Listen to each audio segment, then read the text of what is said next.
propriété. Sud Radio 10h midi, Valérie Expert. Média. Les médias, les débats, bonjour à toutes et à tous. Nous sommes le jeudi 7 avril. Bonjour Gilles Gansman. Et bonjour Thomas Hugues. Merci d'être avec nous. Bonjour Valérie, bonjour Gilles, bonjour à tous. Ravi de vous recevoir ce matin sur Sud Radio. On va continuer notre numéro d'équilibriste en parlant de politique sans en parler, tout en ne citant pas les candidats. Vous allez nous raconter comment vous faites justement sur Public Sénat. Tous les soirs, Sens Public est diffusé donc du lundi au jeudi, de 18h à 19h30 sur Public Sénat et dimanche soir. Et dimanche soir, soirée électorale. Soirée électorale, voilà. Grande soirée sur les deux chaînes parlementaires, Public Sénat et LCP. On va en parler avec vous dans un instant. Gilles, la question du jour, évidemment. Elle est dédiée à notre invité. Est-ce que vous allez regarder les soirées électorales qui sont prévues sur toutes les chaînes? Enfin, TF1, ce sera service minimum. Ce sera plus les visiteurs que l'élection. Eh bien, pour l'instant, vous êtes partagé sur le compte Twitter de Sud Radio. Oui à 52%, non à 47%. Les gens hésitent pour le moment. Peut-être vous allez convaincre la partie qui dit non de venir regarder votre soirée électorale. Vous pouvez continuer à aller voter sur le compte Twitter de Sud Radio et sur le compte de YouTube.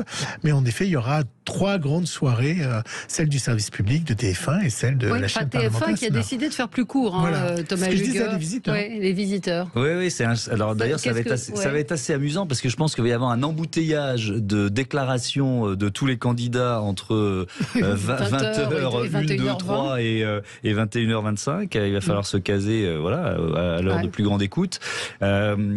C'est un choix qui est assez cohérent pour une chaîne privée qui vit de la publicité. Voilà, moi je pense que c'est dommage. Mais ça n'avait pas été le cas jusqu'à maintenant. Et c'est pour ça que je dis, je pense que c'est dommage. Je pense que malgré tout, certainement un peu de frustration chez certains de nos collègues à la rédaction de TF1 parce que c'est le moment majeur de la vie politique de la Ve République depuis sa création. Voilà, l'élection du président au suffrage universel. S'il y a une soirée électorale importante, c'est celle-là. Et s'il y a une soirée électorale à regarder pour répondre à vos auditeurs hésitants, c'est celle-là.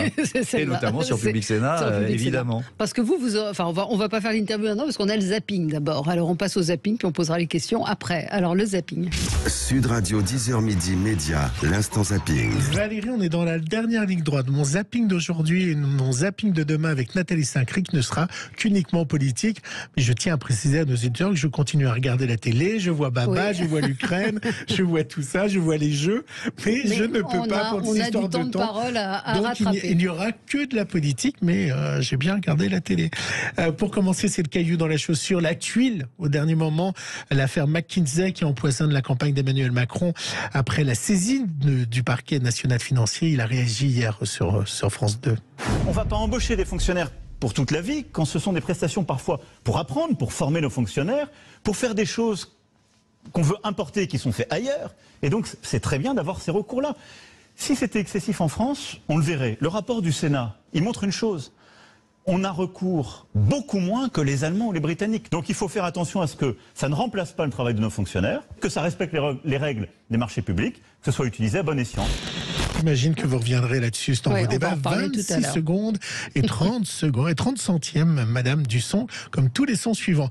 Il a fait son petit bout de chemin, le petit Nicolas Dupont-Aignan. Et oui, ça y est, il est en meeting hier. Et il a déjà commencé à faire son gouvernement. Ah oui, j'ai entendu. Je vous le dis, Didier Raoult sera mon ministre de la Santé. Oui, je vous le dis, les lobbies, les cabinets de conseil, les pourris du ministère de la Santé, les médecins avec les conflits d'intérêts, tout cela dégageront le plus vite possible. La liberté de prescrire des médecins sera supérieure aux valises de billets des laboratoires pharmaceutiques. Et toujours dans ce même camp de la récupération, après Didier Raoult, c'est Anne Hidalgo qui récupère. Alors une demande historique des Gilets jaunes, dont on a beaucoup débattu ici à Sud Radio, c'est le RIC, le référendum d'intérêt citoyen. Et ben ce matin, sur France 2, dans les 5 dernières minutes, c'est vieux les 5 dernières minutes, je sais pas pourquoi je dis ça, mais en tout cas dans l'émission politique de Télé Matin, elle a fait cette proposition phare sur le RIC. Je propose aussi un référendum d'initiative citoyenne. Je propose de donner plus de pouvoir au Parlement. Le Parlement qui a été tant affaibli ces 5 dernières années par Emmanuel Macron. Là encore, tant mieux qu'ils s'en rendent compte, mais enfin c'est un petit peu tard. Redonner du pouvoir au Parlement et aux citoyens. Une possibilité d'amendement citoyen pour les lois qui sont votées au Parlement. Faire respirer la démocratie qui n'a pas respiré ces 5 dernières années. Et oui, en 2022, je pense que ce sera l'année du référendum. Hein. On va les voter tout le temps. J'ai entendu d'autres candidats aussi évoquer ça. Oh là là, on va tout le temps les voter. Jean-Luc Mélenchon, en cette fin de campagne, n'a pas envie de passer pour quelqu'un de proche de Vladimir Poutine. Hier, il a donc même proposé une force de casque bleu pour protéger les centrales nucléaires en Ukraine. C'était dans le 20h de France 2. Il y a un danger pour toute l'humanité à se battre au milieu de réacteurs nucléaires, ce que je dis depuis 10 ans. Je pense qu'on pourrait convaincre les Russes et les Ukrainiens, en premier bien sûr, de déployer ces forces. Et j'ai dit, si c'est moi le président de la République, je proposerai, si personne ne veut y aller, que ce soit les troupes françaises qui fassent les casques bleus. Parce que honnêtement, le danger, il est terrifiant pour tout le continent européen, compte tenu du sens dans lequel tourne la Terre. Je suis sûr que Vladi soit content qu'il y ait des casques bleus sur le territoire de l'Ukraine, mais bon. En tout cas, c'est la proposition qu'il a faite hier dans le 20h de France 2. Restons avec les conséquences de la guerre en Ukraine sur le pouvoir d'achat des Français, et en particulier l'essence. Nathalie Arthaud a été une nouvelle fois en colère hier sur France Télévisions. Elle a remis en cause le système des pétroliers. Qu'est-ce qui justifie cette valse des étiquettes qu'on observe là sur les stations-service? Ces lois du marché, comme par hasard, elles enrichissent toujours les mêmes, les trusts pétroliers. Et c'est la raison d'ailleurs pour laquelle, vous savez, Total a pu aujourd'hui afficher 15 milliards de profits. Et finalement, c'est sur notre dos, sur le dos de femmes et d'hommes qui travaillent dur et qui arrivent même plus à faire leur plein d'essence pour aller au boulot. Enfin bon, là, à un moment donné, il va y avoir une limite. Eh bien voilà, nous avons eu 5 candidats, on en aura 5 demain, tous pour une durée de 26 secondes 30. Oui, c'est précis. Ah bah voilà. Oui. Ça veut dire qu'il faut les interrompre au milieu d'une phrase parfois. Voilà. Non, des fois on enlève des respirations, des fois on enlève un E, un oui je suis d'accord, ou oui je suis, et puis on essaye de prendre un nom dans un son dans son intégralité. Travail de dentelle de notre réalisateur Benoît. On est d'accord, Valérie Gilles, que on se transforme en comptable. On fait plus vraiment un travail éditorial dans cette période d'égalité absolue des temps de parole et des temps d'antenne d'ailleurs. Oui, temps d'antenne, c'est ça qui nous pose problème. Si on commence à rentrer là-dedans aussi, c'est très très compliqué. Vous-même, vous êtes... Oui, on fait attention, évidemment. On a notre calculette, on s'interdit, là, ça fait 3 jours qu'on peut plus diffuser un son d'Emmanuel Macron de soutien parce qu'on avait pris trop d'avance. Enfin voilà, alors évidemment, on essaie d'équilibrer sur la durée, mais c'est assez absurde. C'est-à-dire que Emmanuel Macron fait une déclaration forte, vous ne pouvez pas la passer. Alors je vais, en temps d'antenne, je vais la faire en citation, la prendre dans ma voix, mais je ne vais pas diffuser le son, par exemple. Voilà. Non, mais alors, éditorialement, on s'en sort, puisque l'info sera passée. Mais il y a un côté, mais bon, on se plaint tous les 5 ans. Oui. Je n'ai pas forcément de solution idéale non plus, parce que c'est vrai que il y a 12 candidats et ça peut sembler logique de leur donner une visibilité équivalente aux uns et aux autres. Après, c'est peut-être le système de sélection des candidats qu'il faudrait revoir. Effectivement, moi, je me suis interrogé sur les signatures, les 500 signatures qui ont été données à certains.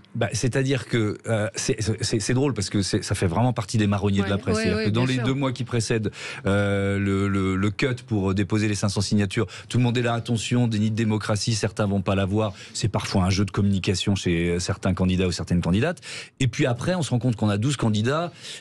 Et certains représentent des parties infimes de l'électorat. Bon, est-ce qu'on a besoin d'avoir 12 candidats à chaque élection présidentielle? Je n'en suis pas sûr. Oui, c'est une vraie question. Thomas Hugues, donc tous les soirs, du lundi au jeudi, Sens Public, émission de débat sur Public Sénat. Dimanche soir prochain, ce sera donc la soirée électorale, première soirée, soirée du premier tour, plus précisément. Et puis vous êtes également sur la chaîne Bismart. Là, c'est un petit peu votre récréation. Vous faites récréation, mais sujet important autour de l'environnement. C'est ça, Bismart, chaîne économique, la chaîne des audacieux et des audacieuses, c'est le pitch de Bismart. Et moi, j'ai effectivement une émission sur l'impact, et donc qui est vraiment très intéressante parce qu'on est au cœur de la transformation de notre économie et de notre société. Il y a 2 rapports du GIEC qui sont sortis là en un mois, qui sont quasiment passés sous les radars médiatiques parce que aussi il y avait l'actualité de la guerre en Ukraine qui écrasait tout, évidemment. Mais ce qui est intéressant, c'est de voir qu'il y a un mouvement au sein des entreprises pour changer de modèle économique. Vraiment. Vous êtes vraiment écolo, profondément. vous, personnellement ? Je suis écolo comme on doit tous l'être aujourd'hui. Mais franchement, si on n'est pas écolo, c'est qu'on n'a pas compris le mur qu'on est en train de se prendre. Tout simplement, il faut qu'on change notre modèle. On n'a pas le choix. Qu'est-ce qu'il y a de différent dans Sens Public par rapport aux autres émissions de débat ? Qu'est-ce que les chaînes parlementaires ou la chaîne parlementaire Public Sénat apportent de différent dans les débats ? On est déjà une chaîne à ADN politique. Ça, c'est le premier élément qui est très important. Donc, on parle beaucoup de politique. Là, depuis 15 jours, malgré la force de l'actualité ukrainienne, nous, on a par exemple fait le choix dans Sens Public d'ouvrir chacune de nos émissions cette semaine par un débat politique. Ce soir à 18h, on va faire 100% de l'émission sur la campagne présidentielle, parce qu'on considère que c'est la mission d'une chaîne parlementaire d'informer sur l'actualité politique. Donc on est d'abord une chaîne politique, et puis après, si je prends le titre de mon émission, Sens Public, la promesse, elle est dans le titre. On veut donner du sens à l'actualité, se mettre au service du public, donner des clés de compréhension des mutations de la société dont je parlais tout à l'heure, et puis de cette campagne électorale qui est quand même très atypique. Très atypique. Mais c'est une chaîne qui appartient, en tout cas, au Sénat et à l'Assemblée nationale. C'est officiellement les chaînes de nos deux parlements. Est-ce que vous avez des pressions ? Est-ce que c'est différent que travailler pour une chaîne ? Vous avez travaillé pour TF1, France 5. Oui, je suis super content de vous revoir. Ça fait plaisir, merci Gilles. C'est vrai, non mais c'est vrai, vous avez été une figure importante de TF1, de la 5 avec le magazine Média Le Mag aussi. Je faisais votre job. Oui, absolument. Et j'ai vu quelqu'un qui réclamait le retour de Média Le Mag. Régulièrement, c'est sympa sur Twitter, on a nos fans qui disent mais alors à quand le retour de Média Le Magazine ? C'est vrai que c'était une émission utile et c'est dommage. Oui, je pense que les émissions comme la vôtre et comme la nôtre à l'époque, on faisait Média Le Mag sur France 5, c'est important, c'est d'autant plus important aujourd'hui qu'on est quand même dans une période où c'est compliqué pour les citoyens de faire le tri entre les informations, le travail journalistique, l'info vérifiée, les images dont ils sont bombardés et les fake news et les manipulations. Et on sait qu'il y a des outils technologiques qui permettent d'ores et déjà aujourd'hui et qui en permettront de plus en plus de manipulation des images. Donc le rôle d'une émission média, et c'est ce que vous faites très bien tous les jours, c'est justement d'allumer de temps en temps quelques warnings. Voilà. Et sur la question de Gilles, est-ce que vous avez des pressions quand on appartient au service public politique ? C'est une chaîne atypique, Public Sénat, tout comme LCP pour l'Assemblée nationale. Effectivement, c'est une chaîne qui est financée à 100% sur le budget du Sénat. Donc la seule pression que j'ai, c'est de recevoir régulièrement des sénateurs. Mais c'est logique, c'est-à-dire que si je dois choisir entre deux invités politiques, je vais privilégier un sénateur. Ensuite, nous, dans l'émission, on va chercher l'expertise beaucoup. C'est-à-dire que si je fais un débat sur le logement ou sur la défense, on a fait beaucoup, je vais aller chercher un sénateur qui préside la commission de la défense et des affaires étrangères, par exemple, si on fait un débat là-dessus. Donc je vais quand même aller chercher des experts parmi les sénateurs. Mais sinon, peut-être que Christopher Baldelli, mon patron, a subi quelques pressions, mais en tout cas, il est très fort pour pas nous les répercuter. Ça, je peux vous le dire. Oui, vous êtes libre de vos questions et de votre ton. Et c'est vrai que c'est aussi intéressant d'entendre ces acteurs que sont les sénateurs ou les députés sur des débats de société, puisqu'ils sont... Et puis ils ont les chiffres. Mais je vais vous dire, bon là on l'a vu, vous avez évoqué McKinsey à l'instant, le travail de la commission d'enquête du Sénat sur le dossier des cabinets de conseil, c'est un travail majeur qui a pris plusieurs mois, ils ont rencontré des centaines d'interlocuteurs et c'est devenu un objet politique dans cette campagne électorale d'ailleurs. Et vous l'avez traité Et on l'a traité plusieurs fois, on l'a traité au moins 3 fois dans l'émission. Donc voilà, il y a par exemple pour la soirée présidentielle que je co-présente avec Brigitte Boucher, puisque c'est une soirée commune Public Sénat et LCP, on va recevoir à la fois des députés et des sénateurs. Par exemple, côté sénateur, on aura Patrick Kanner, qui est le président du groupe PS au Sénat, on aura Gérard Longuet, ancien ministre notamment de la Défense et pas que, de l'industrie aussi. On l'aura parmi les députés Yael Braun-Pivet, Laurent Saint-Martin. Enfin voilà, on a, nous, dans le, entre guillemets, le casting, la distribution de nos soirées électorales, privilégié aussi des sénateurs et des députés. Est-ce qu'il y aura les deux candidats qui ont été choisis par les Français ? Alors, ils seront sûrement là au moment où ils feront leur déclaration, ça c'est sûr. On va diffuser en plateau. Non, mais ils vont jamais sur les plateaux. Vous ne les verrez pas plus sur TF1 ou ailleurs. En revanche, ils vont faire leur déclaration solennelle. Et d'ailleurs, ça va être très intéressant parce que notamment, enjeux, pour les finalistes. Il y a plein d'enjeux. Ouais. Il y a ceux qui sont éliminés avec les questions qu'on peut se poser sur un ralliement éventuel, sur la recomposition de leur famille politique, que ce soit à droite pour LR ou à gauche pour les socialistes. Et puis il y a les finalistes, on verra qui ils sont. Il y a souvent des surprises au présidentiel en France, donc soyons prudents. Et là, le discours des finalistes, il est super intéressant parce que il s'adresse à tous ceux qui n'ont pas voté pour eux, en fait. Ouais, et oui, bien sûr. Leur camp, ils l'ont déjà mobilisé. Et là, d'un seul coup, il faut qu'ils ouvrent. Donc c'est une seconde campagne qui démarre, qui est totalement différente de la première. Les Français connaîtront le résultat à 20h. Vous le connaîtrez à quelle heure ? Je pense entre 19h30 et 19h45, parce que les bureaux, parce que les bureaux de vote ferment partout à 19h. Cette fois-ci. Avant, c'était 18h dans 80% des villes et 20h dans les grandes villes. Maintenant, c'est 19h. Donc, l'Institut Ipsos, qui est notre partenaire, nous a prévenu que ce serait plutôt 19h30, 19h45. Ce sera plutôt tard. Ouais. Vous avez animé des soirées sur TF1 ? Oui, alors animé, j'étais pas à l'animation, mais j'ai participé à plusieurs soirées alors, électorales. Vous évoquiez cette campagne atypique. Celle-ci, qu'est-ce qui vous a frappé, vous, dans cette campagne ? Ce qui m'a frappé, c'est la difficulté de faire émerger dans les 6 dernières semaines, en fait depuis que la guerre en Ukraine a démarré, difficulté à faire émerger des thèmes forts parce que cette actualité ukrainienne écrase le reste. Entrée en campagne très tardive du président sortant. Ouais. Ça, il n'y a pas eu d'équivalent depuis François Mitterrand, 88, qui était entré en campagne de mémoire 33 jours avant le premier tour. Donc là, il avait une stratégie d'entrée en campagne tardive, Emmanuel Macron, mais la guerre en Ukraine l'a encore obligé à repousser quasiment de 10 jours son entrée en campagne, ce qui lui a joué des tours après, parce que par exemple son meeting, alors là on rentre encore dans notre cuisine de temps de parole, mais le meeting qu'il fait à la Défense, samedi, on est dans l'égalité des temps de parole, et donc il est moins diffusé, notamment par les chaînes d'infos, voire pas diffusé in extenso par les chaînes d'infos, parce que elles ne peuvent plus se le permettre à cause de l'égalité des temps de parole. Donc là, il y a peut-être eu une petite erreur stratégique, contraint par cette entrée en campagne tardive. Il l'aurait fait quelques jours plus tôt, et alors, ce meeting aurait été diffusé partout. Et moi, je voulais un peu revenir sur vous, Thomas Hugues. Si on vous avait proposé le Trésor pour remplacer Jean-Pierre Pernaut, vous auriez accepté ? Est-ce que ça vous manque d'être au cœur d'une grande chaîne et d'un système ? J'aime bien la médiatique fiction, moi, parce que voilà, ça, mais je l'ai fait aussi quand je faisais Medial Max. C'est évidemment des questions qu'on se pose, c'est normal, elles sont naturelles. Je crois que j'aurais accepté, parce que c'est un exercice qui est passionnant. Il est paradoxal, l'exercice de la présentation du journal, parce qu'il est à la fois très cadré. C'est quand même une sorte de carcan, on n'en sort pas beaucoup, même si c'est un peu ouvert depuis quelques années, mais il est quand même très cadré. Il est un peu routinier quand même.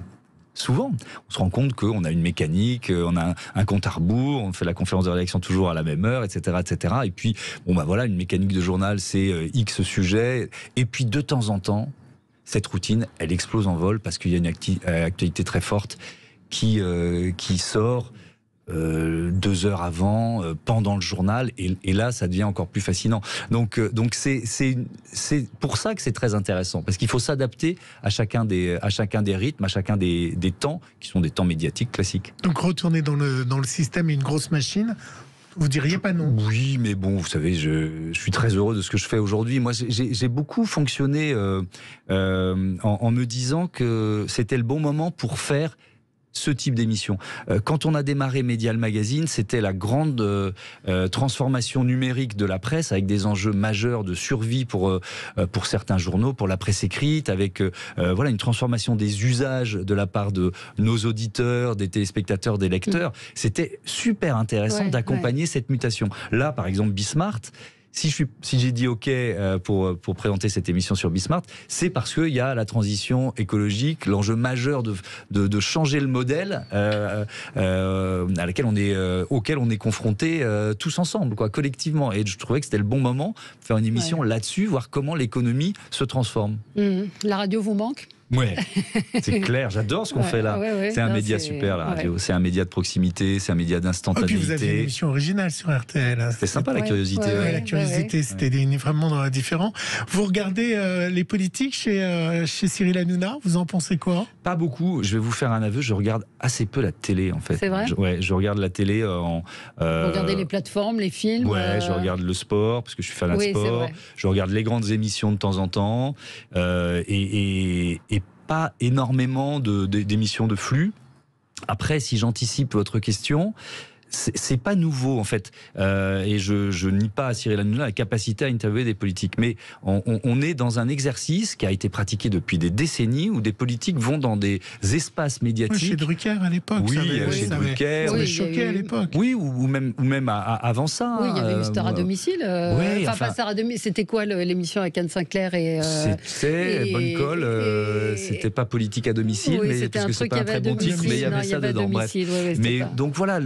Cette carte-là, d'un politique qui joue plutôt la carte du divertissement ou qui se confronte à un animateur de divertissement, elle n'est pas nouvelle et on sait ce que les politiques viennent chercher. Je suis pas sûr. On est parfois, et ça fait un peu dinosaure ce que je vais raconter, mais bon, je pense qu'il y a quand même un petit risque de confusion pour les téléspectateurs. Voilà. Ouais.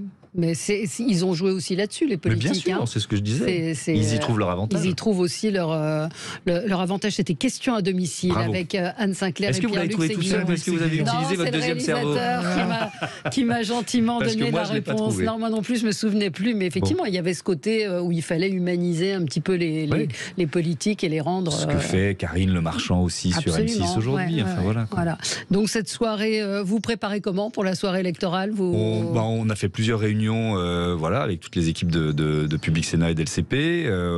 On va bosser demain avec Brigitte Boucher pour préparer un peu, essayer de pas trop se marcher sur les pieds. C'est toujours un exercice particulier de bosser à deux. Bon, vous avez connu ça, de bosser à deux. La co-présentation. Sur 7 à 8, vous avez connu. Pas seulement sur les chaînes d'infos aussi.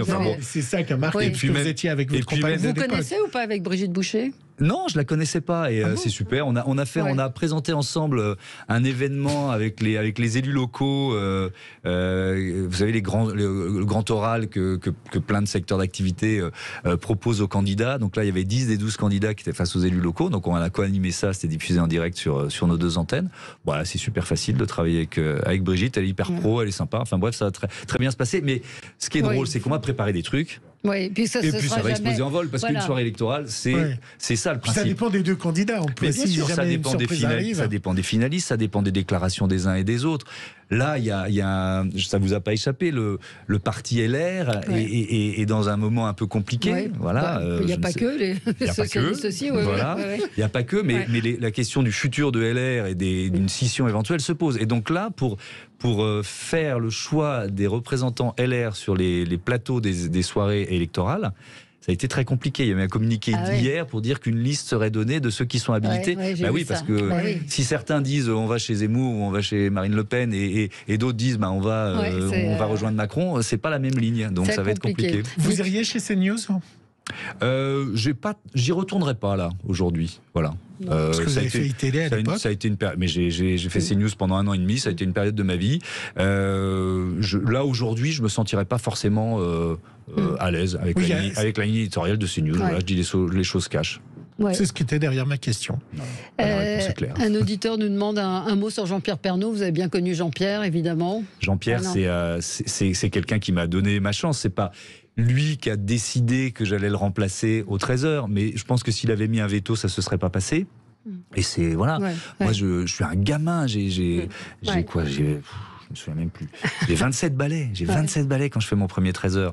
Ils étaient dingues à TF1. Franchement, j'avais pas beaucoup d'expérience. J'avais fait du terrain, mais quand même. Et Jean-Pierre, il m'a accompagné, il m'a guidé. Et il y a peu d'équivalents en France et ailleurs d'un journaliste qui a à ce point façonné un journal télévisé, incarné un journal télévisé. Voilà, c'était un grand bonhomme. Il y a eu Dan Rather à une époque sur CBS. Oui, on peut le comparer dans un registre différent, mais on peut le comparer. Et puis quelqu'un d'humainement formidable. Et c'était un grand bonhomme. On peut le redire. Merci beaucoup Thomas Hugues d'avoir été avec nous ce matin. Donc on vous retrouve ce soir sans ce public. Oui, on est jeudi. Donc 18h, 19h30. Il y a une rediff à 22h d'ailleurs, qui est très regardée. Et puis la soirée électorale, mais oui, parce que c'est un horaire où le film se termine, où certains rentrent du travail. Donc c'est débat de qualité. Et puis dimanche soir, soirée électorale avec Brigitte Boucher, donc Public Sénat et LCP. À partir de 19h30. Et avec beaucoup, j'ai oublié de le dire, beaucoup d'experts. En fait, il y aura un moment, je vais très vite, un moment politique d'une heure au milieu, mais 19h30 jusqu'à 21h30, c'est des experts, et entre 23h et minuit, c'est des experts. Des politologues, des sociologues, des sondeurs, évidemment, des journalistes politiques. On va pas avoir que des invités politiques en plateau, parce que ça, c'est notre marque de fabrique, les experts. Et puis on sera un petit peu en concurrence, parce qu'il y aura une soirée électorale, évidemment sur Sud Radio. Évidemment, présentée par Patrick Roger. Allez, on se retrouve dans un instant pour un tout autre sujet. On va parler bien de cette salmonelle qui fait la une de l'actualité avec Buitoni, Kinder et autres marques. Absolument. À tout de suite. Sud Radio, 10h midi, Valérie Expert.